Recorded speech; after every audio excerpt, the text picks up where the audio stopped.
I think we've indicated that certainly all of these things, be it domestic violence or child sexual abuse, simply cut across economic and class lines. But now there has to be a pattern in terms of what we're dealing with here. And let's talk about some of the things that you identify within that pattern in child sexual abuse and in domestic violence. Well, we talk about patterns. I guess we know that everyone does not sexually abuse their children. We say that everyone might have the propensity to do that, but they don't do it. So it has to be certain stresses in a person's life, and it might be something that's internal in that person that would cause them to, under certain circumstances, touch their own children or stepchildren, or it might be a sibling. We got adolescents now having to do that. Statistically, it says probably about 50% of the men who sexually abuse their children were probably abused as children themselves. It might be a little higher depending on where you are in the country, where that happens. And in my work, and I work with men who offend children also, I've been doing a group for 8 years now. And it says about 50% of them were sexually abused themselves. And there's some impulse control problems going on with that person also. It's a power issue going on also. So there's a lot of things that you can see that leads up to it, but it doesn't come to anyone's attention until something actually happens. Mm-hmm. So there's a need to do a lot of preventive work and to kind of know what some things to look for. So people have to kind of know for themselves, I might be running into some problems here if I'm having this, or this is happening to me, and this type of thing. Well, what are some of the power, you mentioned some of the power issues and some of the things that you're dealing with, and all of those things that you're saying is good. Those things are good, but some of the things that you're alluding to, you're not telling us here, Ms. Butler.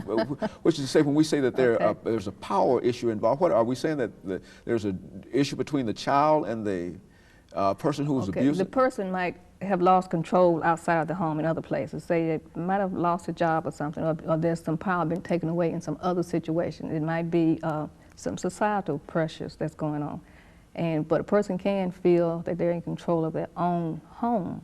A lot of men who abuse their children won't even go outside their home and deal with the prostitute or deal with someone else. They have a lot of some ethical things that's going on. So it's just losing control in one area and trying to gain control in another area. It's one problem that we see with this. It could be arousal type of pattern. That there has been a problem with their arousal patterns, where there's some deviant arousal behaviors going on that they can't control, or maybe not even know it until it gets out of hand.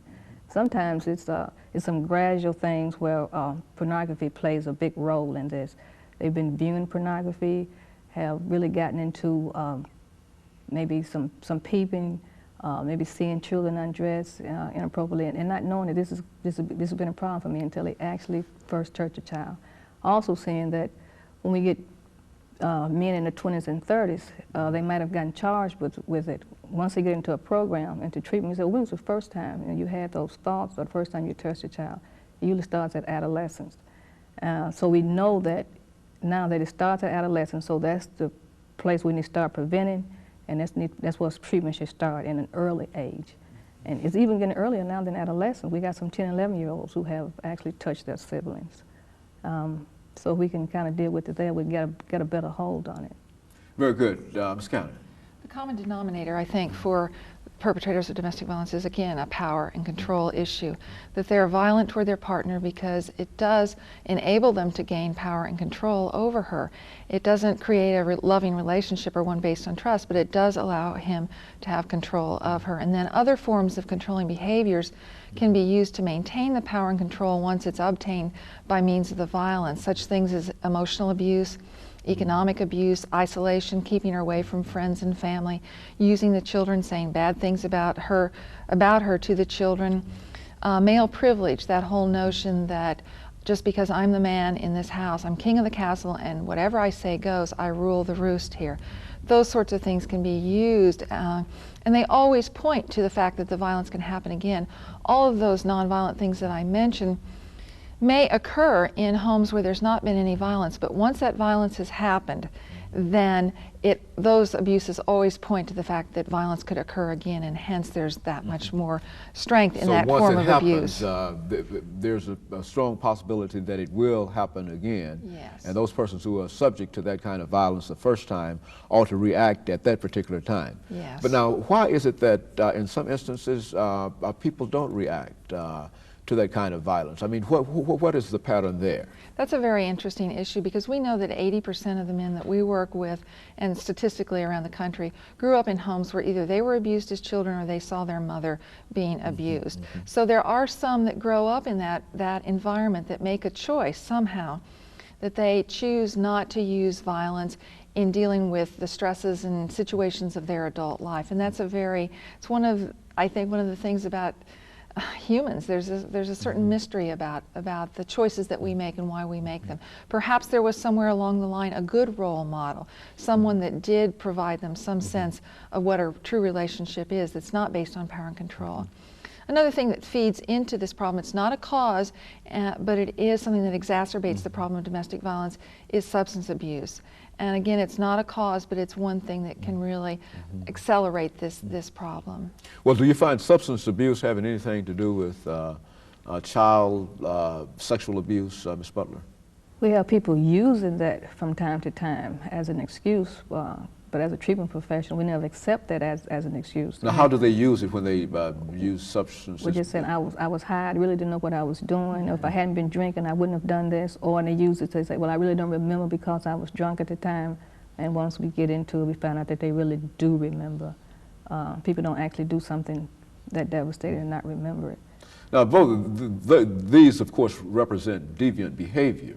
And I think that we could almost interchange the things that we're saying. Both have been in the closet for the longest. I think both have, for the most part, are associated with the person who is the abuser, having been abused himself or herself, and et cetera. And it seems that with that kind of pattern, that we ought to be able to come up with some kind of solutions to deal with this. What are some of the solutions to deal with child sexual violence and child sexual abuse, Ms. Butler? Well, I guess one thing is making people aware and having people accept that it is a problem in this community and in this country, and stop saying that, well, it's not going to happen in my home, or it won't happen to my child. It can happen to anybody's child.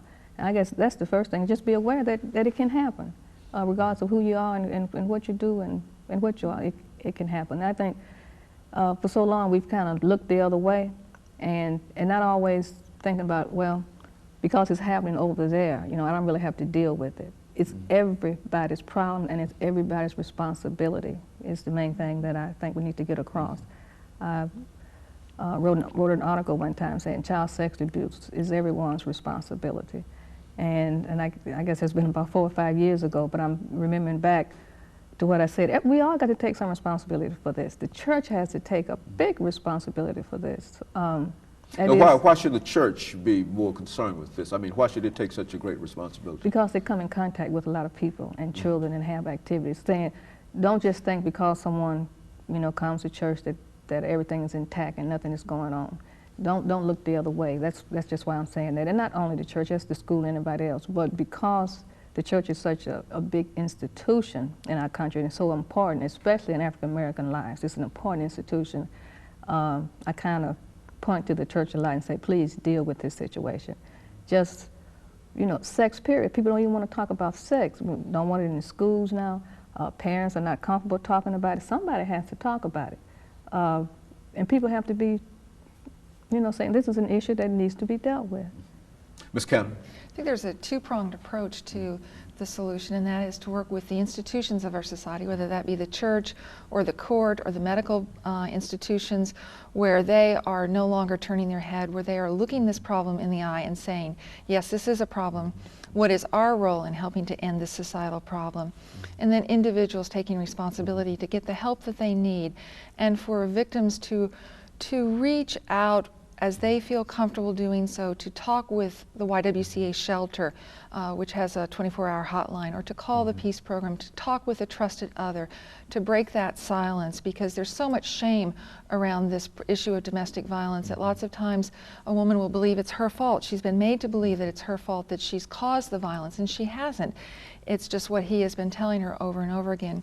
So when she can begin to talk to trusted others and get, the support that she needs, then this problem will begin to end. As a matter of fact, I think Ms.